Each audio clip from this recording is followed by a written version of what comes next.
बार इस मुल्क में बता दिया गया 1991 में कि भारत की आजादी से पहले जिसका जो धार्मिक स्थल था वो उसकी सूरत वही रहेगी, तो फिर बदलने की आवश्यकता क्यों पड़ रही है? जिसकी जो तबीयत करती है इस मुल्क में बोलता है। डॉक्टर इकबाल ने बहुत पहले कहा था, न संभलोगे तो मिट जाओगे ऐ हिंदी मुसलमानों, तुम्हारी दास्तां तक भी ना होगी दास्तानों में। आज उनसे लड़ने के लिए जलसे काफी नहीं है, जुलूस काफी नहीं है। आपने दिल्ली में प्रोटेस्ट करके देखा है, आपने सीने पे गोलियां खाकर भी देखी, आपने जेल जाकर भी देखा है।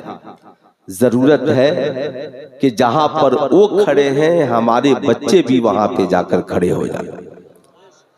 वहां खड़े होने के लिए तलवार की जरूरत नहीं है, बम बारूद की जरूरत नहीं है, बंदूक की जरूरत नहीं है। आपके अंदर तालीम की अच्छी क्वालिटी की जरूरत है। जिस दिन हमारी कौम के नौजवान बिरयानी खाकर और मोबाइल चलाकर रात को सोना बंद कर दें और अपनी सुबह को मैट्रिक पास इंटर पास करने के बाद दौड़ने में लगा दें, तो हमें किसी के रिवाल्वर छीनकर चलाने की जरूरत नहीं है। इतना दौड़ो कि ये हुकूमत खुद तुम्हारे हाथ में AK-47 देती हुई नजर आए। लेकिन हम दौड़ते कहां हैं? हम दौड़ते कहां हैं? आप ईमानदारी से बताएं। मैं आपसे पूछना चाहता हूं, ये क्या है? अरे जोर से बोलिए। मोबाइल। मोबाइल ये अच्छी चीज है या बुरी चीज है? दोनों जवाब हो सकता है। आप इसे अच्छी भी चीज कह सकते हैं, बुरी भी चीज कह सकते हैं। गौर से सुनिएगा, मैं किसी जाने वाले को कहूंगा भी नहीं कि आप चले आइए, और मोहम्मद अली फैजी साहब जब तक है तो किसी को कहने की भी जरूरत नहीं है कि चले जाइए।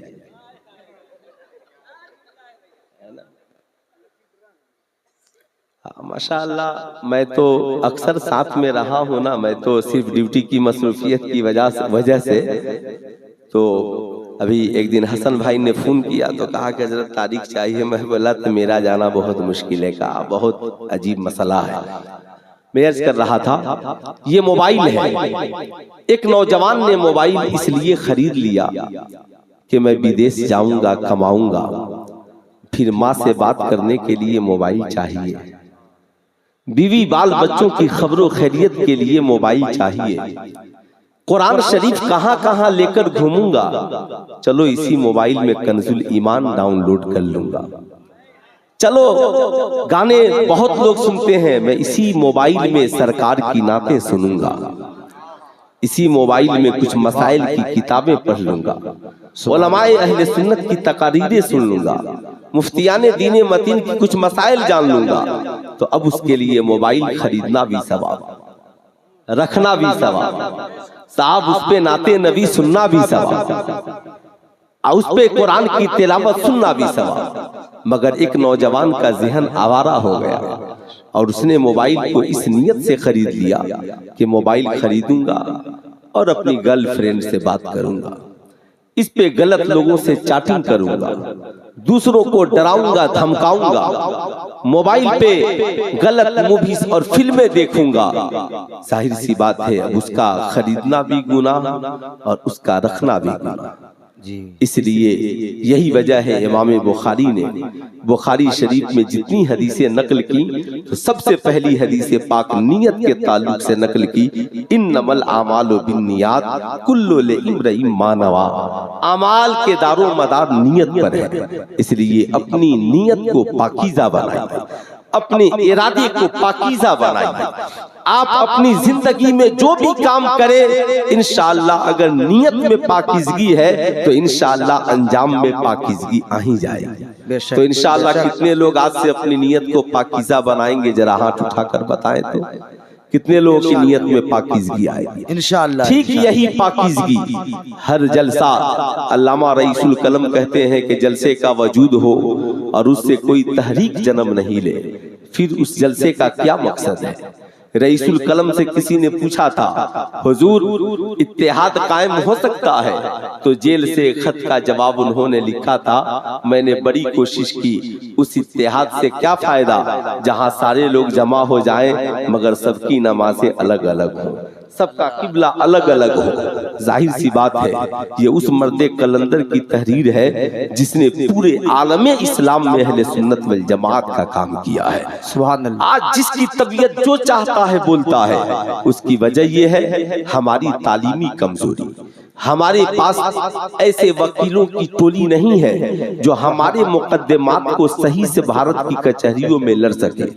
भारत का एक गैर मुस्लिम वकील मुसलमानों के नाक में दम करके रख चुका है, कभी उसके खिलाफ मुकद्दमा, कभी उसके खिलाफ मुकद्दमा, कभी उसके खिलाफ मुकद्दमा। हमारे यहाँ हजारों वकील हैं मगर इनको ये कहते हैं साहब हमें मजहब के लिए कोई फुर्सत नहीं है। आज वो बाबा जिसे चलने का शऊर नहीं है, जिसे बैठने का शऊर नहीं है, माज़ल्ला वो कमेंट करता है, लिखता है, बोलता है, बोल रहा है कि दूसरे मजहब के पास माज़ल्ला एक ही कॉल लगाने का जरिया है, एक ही उनके पास माज़ल्ला खुदा है। और अगर वो नाराज हो जाए तो फिर बाकी का तो इनका तो कॉल किसी के पास लगेगा नहीं।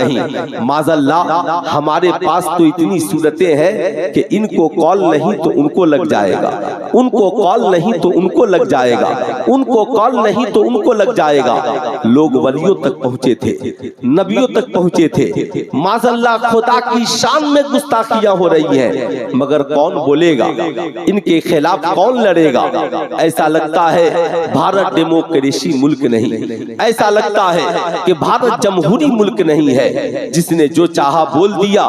मगर मैं बताना चाहूंगा जो लोग माज़ल्ला ये कहते हैं कि एक ही खुदा है, वो नाराज हो जाए तो फिर कौन सुनेगा?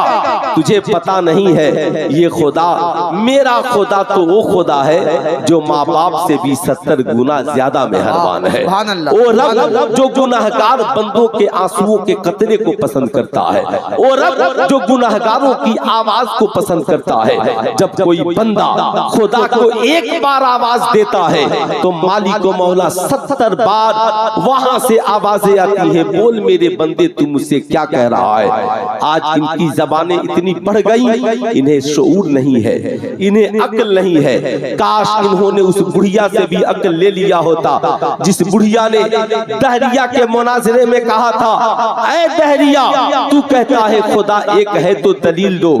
मैं अपने चरखे से बता सकती हूँ कि खुदा एक है। बड़े बड़े मुनाजिरों ने कहा था, ऐ बूढ़ी औरत क्या तू आलिमा है, क्या तू फाजिला है? उसने कहा था मैं आलिमा नहीं हूँ, मैं फाजिला नहीं हूँ, मगर मैं जवाब दे सकती हूँ। देख ये मेरा चरखा है, मैं अकेले घुमाती हूँ। अगर इसके घुमाने वाले दो हो जाएं तो मैं दाहिने तरफ घुमाऊं और वो बाएं तरफ घुमाए तो ये चरखा टूट जाएगा। सुन, अगर इस कायनात का चलाने वाला खुदा एक है, अगर दो होते तो वो कहता सूरज पश्चिम से निकलेगा, वो कहता सूरज पूरब से निकलेगा, वो कहता चांद पूरब से निकलेगा, वो कहता चांद पश्चिम से निकलेगा। अगर चलाने वाले दो होते तो टकरा जाते। यही वजह है मैं उन लोगों से कहना चाहूंगा जो लोग माज़ल्ला आज खुदा की वहदानियत को चैलेंज कर रहे हैं, खुदा को नाराज कर रहे हैं, याद रखना खुदा तो कल भी एक था, उस जैसा कायनात में कोई नहीं है, उतना पावरफुल दुनिया में कोई नहीं है। कायनात के सारे ब्रिलियंट और अक्ल वालों को जमा करो। अक्ल वाले कौन है? कुरान तो अक्ल वालों से खिताब करता है, कुरान तो इल्म वालों से खिताब करता है। कुरान कहीं पे कहता है यतफक्करून, ऐ फिक्र रखने वालों मेरी तरफ देखो, यतदब्बरून, ऐ गौर करने वालों मेरी तरफ देखो। साहब सबसे ज्यादा जो ब्रिलियंट लड़के रहते हैं वो साइंस का इंतखाब करते हैं, साइंस जैसे सब्जेक्ट को पढ़ते हैं। जितने भारत के ब्रिलियंट है सबको जमा कीजिए, अक्ल वालों को। साहब याद रखिएगा जो सबसे ज्यादा ब्रिलियंट होता है उसका मैथ मजबूत होता है। लोग कहते हैं ना आलिमों में भी जो आलिम सबसे ज्यादा तेज होता है वो साहब इल्मे मीरास का बहुत बड़ा माहिर होता है, चूंकि उसमें रियाजी की जरूरत पड़ती है। अब ये सारे इल्मे रियाजी वालों को जमा कीजिए और जमा करके पूछिए, साहब ये बताइए गिनती की शुरुआत कहाँ से होती है? कहेंगे मौलाना गिनती की शुरुआत एक से होती है, एक के बाद दो, दो के बाद तीन, तीन के बाद चार, चार के बाद पाँच, पाँच के बाद छह, छह के बाद सात, कहा सात के बाद, कहा गिनती की कोई इंतहा नहीं है, गिनते चले जाओ। कुरान ने 1450 बरस पहले कहा कि तुम अल्लाह की नेमतों को चाह कर भी शुमार नहीं कर सकते हो, उसकी नेमतें कितनी हैं, इसलिए जिंदगी में कभी गिनती पूरी नहीं हो सकती। 100 के बाद 101 आएगा, 1000 के बाद 1001 आएगा, लाख के बाद 1,01,000 आएगा, करोड़ के बाद 1,01,00,000 आएगा। मैंने कहा चलो साहब गिनती की इंतहा नहीं है, मगर गिनती की इब्तिदा देख लेते हैं। 10 से पहले 9 है, 9 से पहले 8 है, 8 से पहले 7 है, 7 से पहले 6 है, 6 से पहले 5 है, 5 से पहले 4 है, 4 से पहले 3 है, 3 से पहले 2 है, 2 से पहले 1 है। मैंने कहा बता ये 1 से पहले क्या है? कहा मौलाना 1 से पहले 0 है, यानी 0 है, 1 से पहले कुछ नहीं है। कहा फिर ये 1 कहां से आया? कहा ये 1 अपने आप आया है। कहा ये 2, कहा इसी 1 ने 2 को बनाया है। कहा 3, कहा इसी 1 ने 3 को बनाया है। कहा ये 4, कहा इसी 1 ने 4 को बनाया है। ये 5, कहा इसी 1 ने 5 को बनाया है। कहा अगर ये 1 ना हो, कहा 1 ना हो तो सैकड़ों नहीं होंगे, ये 1 ना होता तो करोड़ों नहीं होते, ये 1 नहीं होता तो अरबों नहीं होते। ओ भारत के ढोंगी बाबाओं, तुम उस खुदा को चैलेंज कर रहे हो, कहते हो कि हमारे पास माज़अल्लाह लाखों माबूदाने बातला है, एक से बिगाड़ हो तो दूसरे के पास चले जाए। इसका मतलब है तुम जिनकी भक्ति की बातें करते हो तुम उनकी बातें मानने को तैयार नहीं हो, मगर अल्हम्दुलिल्लाह हम एक खुदा के मानने वाले कल भी उसके सामने सर झुका रहे थे और आज भी उसके सामने सर झुका रहे हैं। याद रखना, तुझे पता नहीं है वही रब है जिसकी मर्जी के बगैर एक पत्ता नहीं हिलता।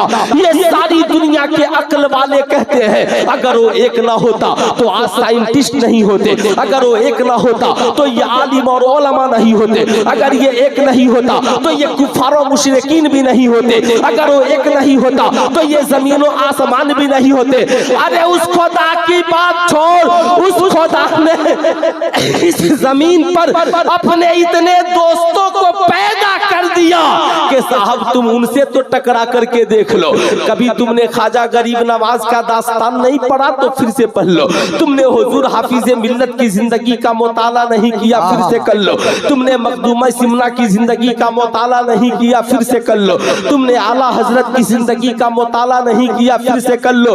नाराजगी तो दूर की बात, और रब अपने बंदों से इतना प्यार करता है। बंदा नमाज न पढ़े रिस्क दे रहा है, बंदा रोजा न रखे रिस्क दे रहा है, बंदा उसकी इबादत न करे रिस्क दे रहा है, बंदा उस खुदा के बजाय लाखों माबूदाने बातला के आगे सर झुकाए फिर भी वो रिस्क दे रहा है। अब ए जालिम, जब खुदा तुझ जैसे नाफरमान से नाराज नहीं होता तो कलमा पढ़ने वाले मुसलमान से क्या नाराज होगा? नारे तकबीर, नारे रिसालत, फैज़ाने मखदूम बिहारी, इमाम अहमद रजा कॉन्फ्रेंस, जश्न दस्तारे हिफ्ज़ो क़िराअत। वाह माशाअल्लाह माशाअल्लाह। आज साहब इनकी हिम्मतें इतनी बढ़ गई कि गरीब नवाज के आस्ताने के ऊपर हमला आवर हो गए। इन्हें हमें ये संविधान याद दिलाते हैं, इन्हें संविधान याद करने की जरूरत है। वो गरीब नवाज, अगर एक खराउन पड़ गया ना तो तेरी खोपड़ी उलट पलट जाएगी, उससे टकराने की कोशिश न करना, जिसके बारे में अल्लाह के नबी ने फरमाया, हदीस कुदसी है, मन आदली वलियन फकद आज़नतहु बिल हक हर जो किसी वली से दुश्मनी करेगा वो खुदा से दुश्मनी करेगा। याद रखना ये ताकत हजरत ख्वाजा गरीब नवाज से टकराने का अजीब इत्तेफाक है। साहब यहाँ ओथा नहीं था, फला ओथा नहीं था। मैं भी कहता हूँ ओ भारत के ढोंगी लोगों, तुम कहते हो फला जगह हम थे आप नहीं थे, फला जगह हम थे आप नहीं थे। अरे इंसानियत का वजूद तो हजरत आदम अलैहिस्सलाम से है और आदम अलैहिस्सलाम मुसलमान थे। इसलिए मैं भी कहता हूँ कि हम पहले थे। तुम जैसे पाखंडियों का भारत क्या पूरी दुनिया में कहीं पे वजूद नहीं। हक है बताओ, पूरी दुनिया में कहीं वजूद नहीं था। लेकिन मैं अपनी कौम के नौजवानों से कहूंगा, मैं आपको जज्बात दिलाने नहीं आया हूँ कि आप उठिए और गोलियां चला दीजिए। मैं आपको ये जज्बात दिलाने के लिए नहीं आया हूँ आप उठिए और किसी के ऊपर बम बरसा दीजिए। याद रखिएगा, आज कुछ लोग साहब हमारी कौम की बेटियों की नकाब वाली तस्वीरें फेसबुक पर डाल रहे हैं और पत्थर उनके हाथ में है और दिखला रहे हैं कि ये भारत की हिंदू बेटी है जिसने लाखों पदक जीतकर इंडिया को दिए हैं। इतनी हिंदू बेटियों की फिक्र है तो भारत की उस पहलवान बेटी के बारे में क्या कहोगे जो मुसलमान नहीं थी, हिंदू थी, कई पदक जीतकर उसने भारत के नाम रोशन किए, मगर उसकी इज्जत लूटने वाला इंडिया में कौन था? क्या कोई मुसलमान था? क्या कोई कलमा पढ़ने वाला था? क्या कोई गरीब नवाज का मानने वाला था? नहीं, तुम्हारे ही लीडर थे जिन्होंने उस लड़की की इज्जत लूटी थी और दिल्ली के इंडिया गेट पर बैठकर अपनी इज्जत की गुहार लगाती रही, मगर उसे टांग कर पुलिस वालों ने फेंक दिया और उसकी एक सुनवाई नहीं हुई। मैं कहता हूँ ये इस्लाम है, इस्लाम। पत्थर की बात करते हो, अरे हम तो उस नबी के मानने वाले हैं। पत्थर चलाने वाले को मुसलमान नहीं बल्कि नबी का किरदार देखो। ये पत्थर चलाना मुसलमानों का किरदार नहीं, ताइफ का मैदान है। मेरे नबी इस्लाम की तबलीग के लिए गए हैं, अल्लाह की वहदानियत की गुफ्तगू हो रही है। ऐ ताइफ के लोगों, कलमा पढ़ लो, सच्चाई के राह पे आ जाओ, करोड़ों माबूदाने बातिला को छोड़ दो। बदले में पत्थर चलाए जा रहे हैं। मुस्तफा करीम के नालैने मुबारक खून से भर गए हैं। सोचो, जरा सा जिस्म जख्मी है, चलने की सलाहियत सकत बाकी नहीं है। एक बागीचे में बैठ जाते हैं, इतने में फरिश्ते हाजिर होते हैं, कहते हैं या रसूल अल्लाह, अगर आपकी इजाजत हो जाए तो इस पहाड़ को उन पे पलट दिया जाए।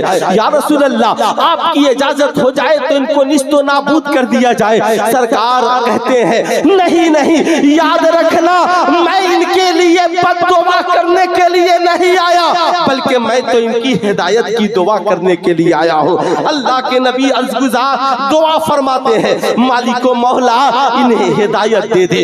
ऐ लोगों, याद रखना, अल्लाह के नबी ने सहाबा से कहा था, ऐ सहाबा, तुम जिनके बारे में कह रहे हो, एक दिन आएगा इसी ताइफ के मैदान में माबूदाने बातिला का नाम लेने वाला कोई नहीं होगा और ताइफ की ज़मीन पर अगर परचम लहराएगा तो मजहब इस्लाम का लहराएगा। आज ताइफ की जमीन पर वही हुआ। इसलिए याद रखना, पत्थर चलाना ये इस्लाम का किरदार नहीं, बल्कि पत्थर खाकर भी दुआएं देना ये मुस्तफा जाने रहमत का किरदार।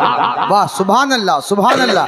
नारे तकबीर, नारे रिसालत। इमाम अहमद रजा कॉन्फ्रेंस, जश्न दस्तारे हिफ्ज़ो क़िरात, फैज़ाने सरकार सुरकाही। वाह, आमिना के लाल की सुन्नत है, इसलिए हमें न घबराओ। आज मुसलमान कह रहे हैं मौलाना साहब हालात बहुत खराब है। मैं कहता हूँ कितने हालात खराब है? क्या बेलाल हबशी ने जब इस्लाम कबूल किया उससे भी ज्यादा आज हालात खराब है? बताओ, क्या हजरत उमर इब्ने खत्ताब ने जब इस्लाम कबूल किया क्या उससे भी ज्यादा हालात खराब है? मैं आज पूछना चाहता हूँ, ईमानदारी से बताओ, कितने लोग हैं जो इस्लाम से मोहब्बत करते हैं? जरा हाथ उठाइए तो। सारे लोगों को मोहब्बत है ना? अब हाथ नीचे रख लीजिए। इस्लाम से मोहब्बत है माशाअल्लाह। हमारे शोयरा इस्लाम भी पढ़ते हैं, इस्लाम रहेगा, इस्लाम रहेगा, लेकिन कैसे रहेगा? इस जलसे में जितने लोग नौजवानों के सरों पर टोपियां नहीं है, क्या किसी ने मना किया कि तुम टोपी पहनकर जलसे में मत जाना? आप फज्र की अजान होती है, आप मस्जिदों में नहीं जाते हो, क्या कोई आपके दरवाजे में ताला लगा कर रखा है कि तुम मस्जिदों तक मत जाना? आपके घरों में कुरान है मगर आप कुरान नहीं पढ़ते हो। क्या किसी ने कहा कि कुरान की तिलावत की आवाज आएगी तो हम जाकर कोर्ट में मुकदमा दर्ज कर दें? आज हमारी बेटियों के सरों से दुपट्टा उतर रहा है और मजारों पर 1 लाख चादरें चढ़ रही हैं। बताओ ईमानदारी से, मजारों पर चादरें चढ़ाना ज्यादा जरूरी है या बेटियों के सरों पे दुपट्टा चढ़ाना ज्यादा जरूरी है? अरे फैसला आप कीजिए, क्या चढ़ाना जरूरी है? क्यों? आला हजरत ने तो लिखा कि मजार शरीफ पर 1 चादर चढ़ाई ताकि पता चले ये अल्लाह के वली की कब्र है। मगर हम लोगों ने इतनी चादरें चढ़ा दी ना कि अब साहब बड़े बड़े मजावीरों ने चादर पे निशानियां लगा दी। आप इधर चढ़ाए उधर भी उठ करके चादर चली। चादर का कारोबार गर्म हो गया। उसकी वजह सिर्फ ये है कि लोग इल्म छोड़कर जिहालत की अंधेर कोठरी में कदम रखकर 5-5 अंगूठियां पहनकर, अल्लाह अल्लाह, सोने का चैन पहनकर और हाथ में कड़ा पहनकर मजाविर बन गए। अल्लाहु अकबर। और उन लोगों ने चादरों का खेल शुरू कर दिया। यही वजह है बुजुर्गों का मिशन चादरों को फरोग देना कभी नहीं रहा। उनका मिशन था कि अल्लाह की वहदानियत की तबलीग हो, रसूलुल्लाह की रिसालत की तबलीग हो, इस कौम को उरूज मिले, ये कौम तरक्की करे। यही वजह है मखदूम सिमना के वालिद गिरामी ने अपनी हुकूमत में सिमना में 1000 मदरसे बनवाए। मुस्तफा जाने रहमत ने मस्जिद नबवी शरीफ की तामीर से पहले सुफा जैसे चबूतरे पे पढ़ाना शुरू किया। हजरत ख्वाजा गरीब नवाज ने सबसे पहले दीनी तालीम देना शुरू किया। सरकार बड़े पीर दस्तगीर ने पूरी जिंदगी वहां के निजामिया में पढ़ाते रहे। आप आला हजरत की जिंदगी देखें, हाफिज मिल्लत की जिंदगी देखें, मुजाहिद मिल्लत की जिंदगी देखें। यार आज की रात में तो सबसे बड़ी फजीलत हुजूर हाफिज मिल्लत की जिंदगी देखें। आपसे मैं पूछना चाहता हूँ, क्या सरकार सुरकाही की जिंदगी ये नहीं बता रही है कि सरकार सुरकाही ने मदरसे की बुनियाद पहले रखी और उनकी खानकाह का वजूद बाद में है? ईमानदारी से बताओ, क्या जरूरत थी इन बुजुर्गों को इदारे कायम करने के? मकसद ये था इदारे जब कायम होंगे तो आलिम पैदा होंगे, हाफिज पैदा होंगे, कारी पैदा होंगे। जब आलिम हाफिज और कारी पैदा होंगे तो मजारों पर चादर का सौदा नहीं होगा, बल्कि एक चादर चढ़ेगी, मजार की भी हिफाजत होगी और इस्लाम की भी हिफाजत होगी। सुभान अल्लाह, सुभान अल्लाह, इस्लाम की भी हिफाजत होगी। आप ईमानदारी से बताएं, लोग कहते हैं आलिमों ने क्या किया? मैं पूछना चाहता हूँ, ये आलिम नहीं होते आपको कलमा कौन पढ़ाता? ये आलिम नहीं होते आपके बच्चों को कुरान कौन पढ़ाता? ये आलिम नहीं होते आपके बच्चों को दिनियात की किताबें कौन पढ़ाता? ये आलिम नहीं होते मस्जिद में जुमे में खड़े होकर ईमानदारी से बताओ कौम से कि इस्लाह की गुफ्तगू कौन करता? ये आलिम नहीं होते तो तुम्हारा निकाह कौन पढ़ाता? ये आलिम नहीं होते तो हलाल क्या है, हराम क्या है, बताओ ईमानदारी से इसे कौन बताता? आज लोग कहते हैं अगर ये आलिम नहीं होते तो माँ की फजीलत को कौन बयान करता, बाप की अजमत को कौन बयान करता? ईमानदारी से बताएं, आज इतने सारे बच्चे यहाँ पे स्कूल में पढ़ने वाले बैठे हैं। मैं आपसे पूछना चाहता हूँ, नर्सरी से लेकर PhD तक भारत की किसी संस्था में क्या कोई ऐसी किताब पढ़ाई जाती है जिसमें बताया जाता हो तुम्हारे लिए अच्छा क्या है, बुरा क्या है, माँ की अजमत क्या है, बाप की अजमत क्या है, शौहर का हक क्या है, बीवी का हक क्या है, खाने का तरीका क्या है, पीने का तरीका क्या है? ईमानदारी से बताएं, बच्चा डॉक्टर बन गया, पता नहीं है हलाल क्या है, हराम क्या है।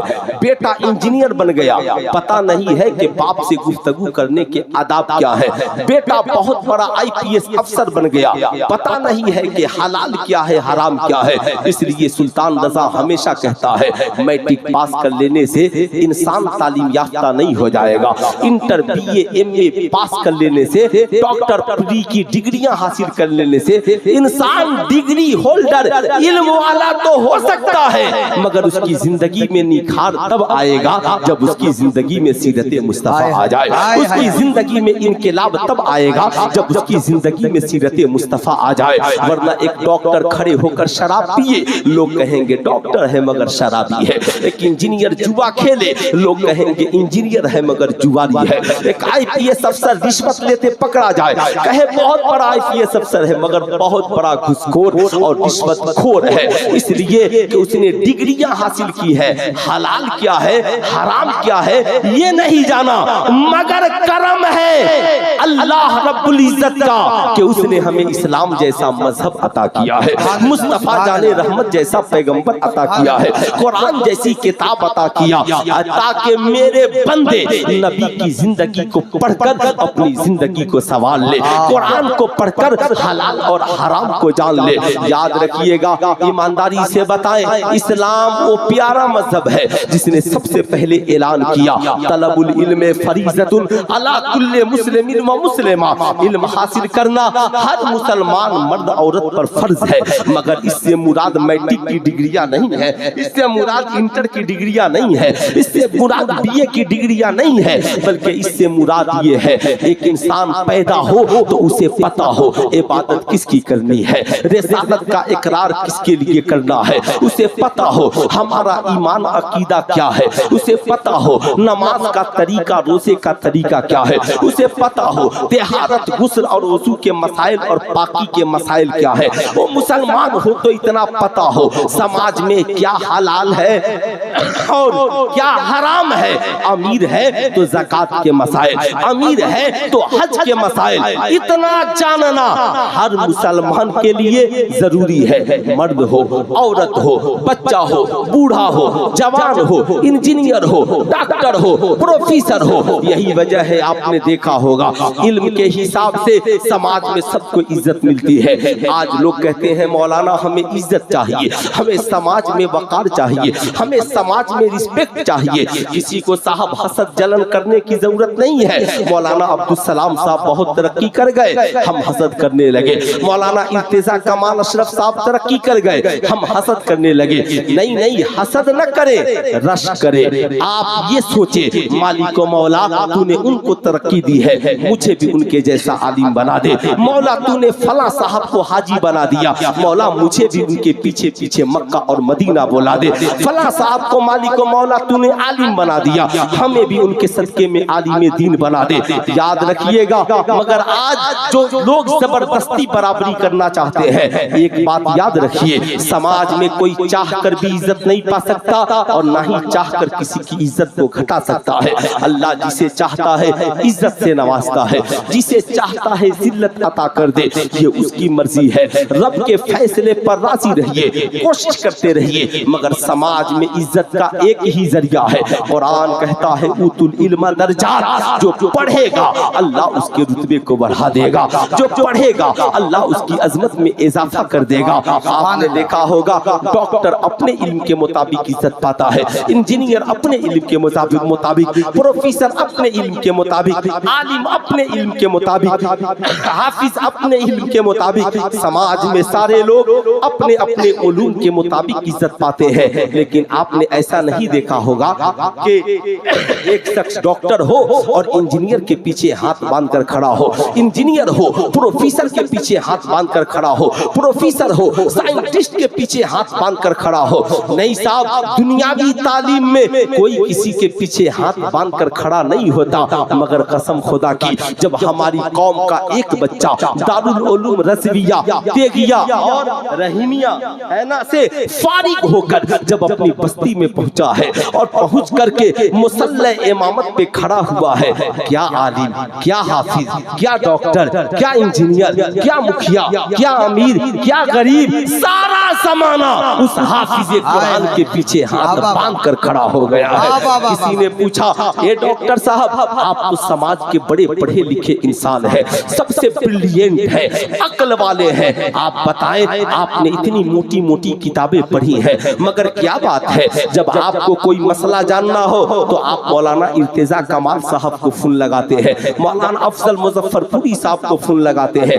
हजरत ये बताइए हमारे लिए ये काम करना कैसा है, हमारे लिए ये काम करना कैसा है। अब साहब मीडिया वालों ने जब पूछा तो डॉक्टर साहब जाकिर नाइक की तरह दुनियादार नहीं थे जिनका लिबास नहीं बदला हो, बल्कि उनका दिल भी बदला था, लिबास भी बदला था। डॉक्टर साहब ने कहा जानते हो मीडिया वालों, मैं डॉक्टर जरूर हूँ मगर मेरा जमीर मुर्दा नहीं है। सुनो, हम डॉक्टर, इंजीनियर, प्रोफेसर, समाज में तुम हमें इज्जत भरी निगाहों से देखते हो, मगर हम अपने आलिम को देखकर खड़े हो जाते हैं, हम अपने आलिम का इस्तकबाल करते हैं, हम अपने हुफ़ाज़े किराम की इज्जत करते हैं। कहा इस इज्जत की क्या वजह हो सकती है? कहा इसकी इज्जत की सिर्फ एक वजह है। कहा वो वजह ये है हम डॉक्टर बने हैं, हम इंजीनियर बने हैं, हम प्रोफेसर बने हैं, हम दुनिया के इंसानों की लिखी हुई किताबों को पढ़कर डॉक्टर बने हैं, और जो आलिम बना है वो अल्लाह की नाजिल करदा किताब कुरान अजीम को पढ़कर आलिम बना है, जो अल्लाह के नबी की हदीस को पढ़कर आलिम बना है, जो हाफिज बना है वो कुरान के सीने को, कुरान को अपने सीने में महफूज करके हाफिज बना है। सुनो, जिस आलिम की हम इज्जत करते हैं वो मुझसे आँख की हुस्न की वजह से बड़ा नहीं है, मुझसे दौलत की वजह से बड़ा नहीं है, मुझसे हुस्न जमाल की वजह से बड़ा नहीं है, मुझसे हस्बो नसब की वजह से बड़ा नहीं है, बल्कि कुरान की तालीम ने उसे ऊंचा बना दिया है, कुरान की तालीम ने उसे आला बना दिया है, कुरान की तालीम ने उसके रुतबे को बढ़ा दिया है। आज मैं अपनी कौम के नौजवानों से पूछना चाहता हूँ, साहब सिलेबस के हिसाब से इंडिया में पढ़ाई होती है, आप ईमानदारी से बताएं जितनी सिलेबस की किताबें चलती हैं, मैट्रिक के लिए सिलेबस अलग है, इंटर के लिए सिलेबस अलग है, बीए के लिए अलग है, इंजीनियरिंग के लिए अलग है, डॉक्टर के लिए अलग है। ऐसा आपने देखा है डॉक्टर इंजीनियर की किताब पढ़ रहा हो, इंजीनियर प्रोफेसर की किताब पढ़ रहा हो, प्रोफेसर साइंटिस्ट की किताबें पढ़ रहे हो, मैट्रिक का बच्चा इंटर की किताब पढ़ रहा हो, इंटर का बच्चा बीए की किताब पढ़ रहा हो, साहब 5 क्लास के बच्चे मैट्रिक की किताबें पढ़े। ऐसा नहीं होता, जिसका जो सिलेबस है उसी किताब को पढ़ता है। लेकिन दुनिया में अल्लाह ने एक ऐसी किताब को नासिल किया, अल्हम्दुलिल्लाह, जिसे देखो उस किताब को पढ़ रहा है, डॉक्टर भी उस किताब को पढ़ रहा है, इंजीनियर भी उस किताब को पढ़ रहा है, प्रोफेसर भी उस किताब को पढ़ रहा है, आलिम भी उस किताब को पढ़ रहा है, पीर भी उस किताब को पढ़ रहा है, मुरीद भी उस किताब को पढ़ रहा है, इमाम भी उस किताब को पढ़ रहा है, मुक्तदी भी उस किताब को पढ़ रहा है, बाप भी उस किताब को पढ़ रहा है, माँ भी उस किताब को पढ़ रही है, अमीर भी उस किताब को पढ़ रहा है, गरीब भी उस किताब को पढ़ रहा है। जानते हो उसी किताब को कुरान अजीम कहा जाता है। सुभान अल्लाह। किताब का क्या नाम है? पूरा मजमा हाथ उठाकर बोल दे, क्या नाम है? कुरान। जरा जोर से बोले, क्या नाम है? कुरान। कितने लोगों के घरों में कुरान है? जरा हाथ उठाइए। माशाअल्लाह, सबके घरों में कुरान है। क्या बात है। अगर आपके घर में कुरान है तो दुनिया की बहुत बड़ी दौलत आपके घर में है। लेकिन मैं आपसे पूछना चाहता हूँ, ईमानदारी से बताएं, कुरान सिर्फ रखने से काम चलेगा या कुरान को पढ़ने की जरूरत है, कुरान पे अमल करने की जरूरत है? आज कितने मुसलमान हैं जो कुरान को उतार कर कंजुल ईमान की शक्ल में पढ़ते हैं? मैं आपसे कहूँगा, जब कुरान रखिए तो कंजुल ईमान रखिए। इसलिए कुरान का तर्जमा कंजुल ईमान अगर आपके पास है, आप जितनी आयतें पढ़ेंगे कभी गुमराह नहीं होंगे बल्कि हिदायत तक पहुंच जाएंगे। इसलिए कंजुल ईमान रखिए। मैं आपसे पूछना चाहता हूं, किताब एक है, मैट्रिक का बच्चा भी पढ़ रहा है, इंटर का बच्चा भी पढ़ रहा है। मैंने डॉक्टर साहब से कहा, डॉक्टर साहब आप कुरान क्यों पढ़ रहे हैं? कहा मौलाना नहीं मालूम है, कुरान ने रिसर्च का दरवाजा खोल दिया है। सबसे पहले जिसने इंसान की तख्लीक पे गुफ्तगू की वो कुरान है, जिसने कहा खोले कल इंसान मिम्मा इन दाफिक, हमने इंसान को उछलते हुए पानी से पैदा किया है। यखरुजु बैन सुल्बे व तराई, जो मर्द के रीढ़ की हड्डी से और औरत के सीने के दरमियान से निकलता है। ये कुरान है जो रिसर्च का दरवाजा खोल रहा है। मैंने देखा साइंटिस्ट कुरान पढ़ रहे हैं। अल्लाह अकबर। अभी तो ताजा खबर में पता चला कि पहले सिर्फ यहूदी कुरान पढ़ते थे या इस्लाम पढ़ते थे, मगर अब तो आरएसएस के लोग कुरान पढ़ रहे हैं। साहब उन्होंने अपने कितने लोगों को मौलवी बना करके रखा है जो सिर्फ उन्हें ये बताएं कि माज़अल्लाह कुरान में कहां पर क्या, साहब माज़अल्लाह कुरान में कमी निकालने के लिए उन्होंने आलिमों को तैयार किया। जैसे हमारे यहाँ की जमात, याद रखिएगा हमारे उलमा पहले बताते थे, उलमाए अहले सुन्नत के देखो देवबंदियों से कुरान न पढ़ना, अकीदा बिगड़ जाएगा। अहले हदीसों से कुरान मत पढ़ना, अकीदा बिगड़ जाएगा। साहब वहाबियों से कुरान मत पढ़ना, अकीदा बिगड़ जाएगा। मैंने कहा हुजूर कुरान तो वही है, कहा कुरान वही है, मगर उस्ताद जैसा होगा शागिर्द वैसा ही बन जाएगा। करम है अल्लाह का जिसने हमें इमाम अहमद रजा जैसा अजीम इमाम अता किया और उन्होंने कुरान का तर्जमा कंजुल ईमान हमें अता किया। याद रखिएगा, इसलिए कि देवबंदी जब कुरान उठाएगा और कहेगा वमा, कहेगा साहब है कि कुल इन्नमा अना बशरुम मिस्लुकुम, अल्लाहु अकबर, कहेगा क्या तुम कुरान में नहीं पढ़ते? माज़अल्लाह नबी हमारी तरह बशर है, मगर उसके आगे भूल जाता है फर्क ये है बशर वो भी हैं हम भी हैं, मगर उन पे वही का नुज़ूल होता है, हम पर वही का नुज़ूल नहीं होता है। जाहिर सी बात है ये बात तब तक वो बताएगा जब हमारा आलिम इश्क मोहब्बत के इमाम बरेली के इमाम अहमद रजा खान का तर्जमा कंजुल ईमान पढ़ा होगा। जाहिर सी बात है, याद रखिएगा साहब जब कोई अहले हदीस देवबंदी या बदअकीदा से कुरान पढ़ेगा, कहेगा नहीं नहीं इल्मे गैब की कोई दलील माज़अल्लाह कुरान में नहीं है, मगर जब हमारा कोई सुन्नी आलिम कुरान उठाएगा पढ़ेगा, नहीं अल्लाह 30वें पारे में फरमाता है मा हुवा अलल गैबे बेदनीन, ये वो नबी हैं जो गैब बताने में बखील नहीं है। अल्लाह अकबर। इसलिए याद रखिए उस्ताद का बेहतर होना जरूरी है। इससे पता क्या चला, अल्हम्दुलिल्लाह आपने इदारा कायम किया है, अगर इदारे में अच्छे आलिम होंगे, अच्छे हाफिज होंगे, अच्छे कारी होंगे, इंशाअल्लाह बच्चों की तालीम भी अच्छी होगी, बच्चों की तरबियत भी अच्छी होगी। मगर आज मुझे अफसोस होता है, आप कहेंगे मौलाना किस बात का अफसोस? आज जो कॉलेज का निजाम बिगड़ा है, आज जो स्कूल का निजाम बिगड़ा है, आज लोगों को मदारिस की बड़ी फिक्र है। आज जिसको देखिए मदरसों पर 2-4 जुमले लिख देता है, जिसको देखिए साहब मदारिस के खिलाफ 10 जुमले लिख देता है। आज साहब हुकूमत भी मदारिस के खिलाफ, उसके कारकुनान भी मदारिस के खिलाफ, हमारे यहाँ अमीर भी मदारिस के खिलाफ, पढ़ा लिखा तबका मदारिस के खिलाफ। जो ही मदरसे में दस्तारबंदी का जलसा हो, साहब लोग आते हैं कहते हैं मौलाना साहब आप लोग मदारिस में इतने पैसे खर्च करते हैं, ये बताइए बच्चों को कंप्यूटर पढ़ाते हैं, बच्चों को साइंस पढ़ाते हैं, बच्चों को तारीख पढ़ाते हैं, बच्चों को इंग्लिश हिंदी पढ़ाते हैं। मैं जब सुनता हूँ ना मेरा कलेजा फट जाता है। मैं कहता हूँ बेशक असली तालीम जरूरी है, अब मदारिस का वो निजाम नहीं रहा जो आपकी गंदी सोच में बसा हुआ है कि मदरसे के बच्चे कंप्यूटर नहीं जानते। मैं तो कहता हूँ अल्हम्दुलिल्लाह भारत में जितनी यूनिवर्सिटियां हैं आप वहां जाकर पता लगाइए, कोई न कोई बच्चा अल जामिअतुल अशरफिया का फारिग वहां पर प्रोफेसर की जगह पे मौजूद होगा। वो चाहे बनारस की हिंदू यूनिवर्सिटी हो या अलीगढ़ की मुस्लिम यूनिवर्सिटी हो।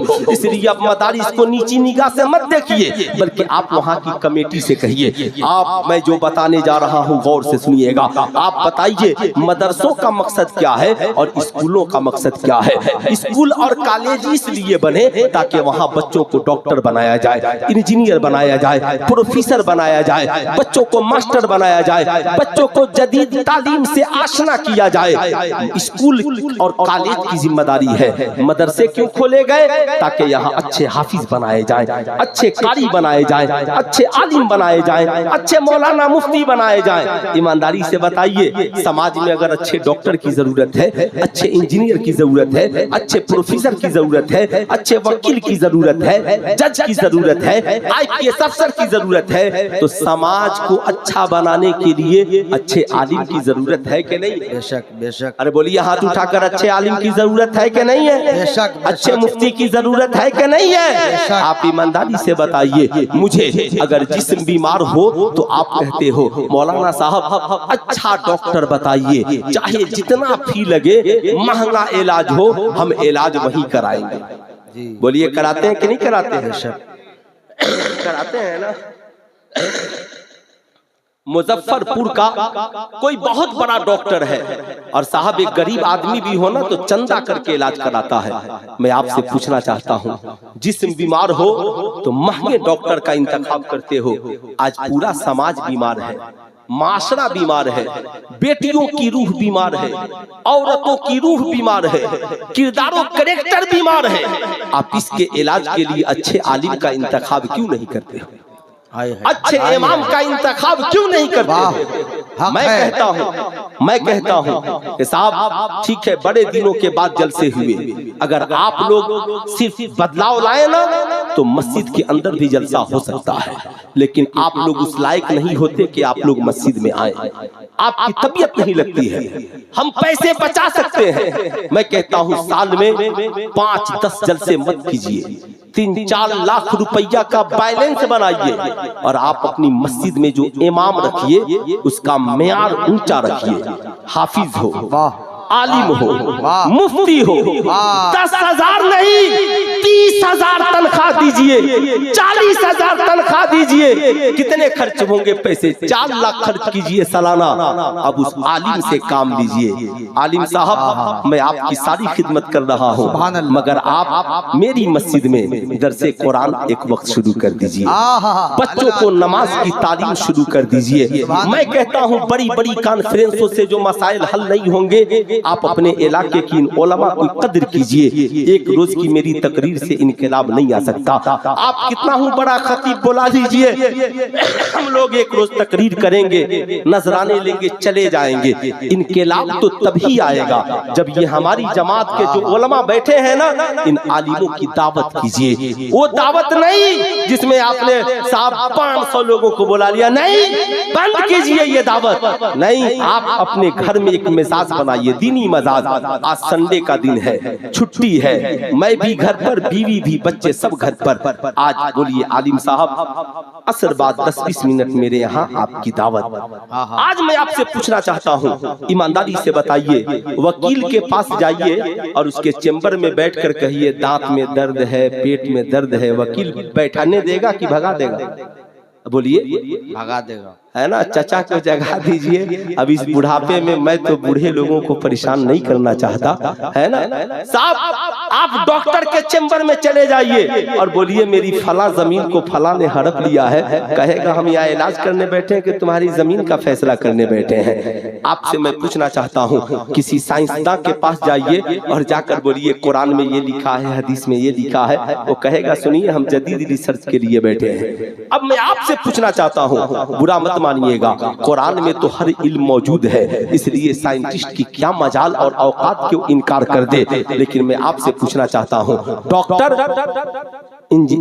इंजीनियर की बात नहीं सुनेगा, इंजीनियर साहब वकील की बात नहीं सुनेगा, जज डॉक्टर की वकालत को पसंद नहीं करेगा।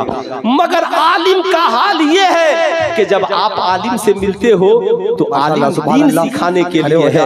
आप बताओ ईमानदारी से, आले नबी औलादे गौसे आजम सैयद इमामुद्दीन हाशमी साहब किबला की तशरीफ आवी। नारे तकबीर, नारे रिसालत, मसलके आला हजरत, फैजाने सरकार सुरकाही।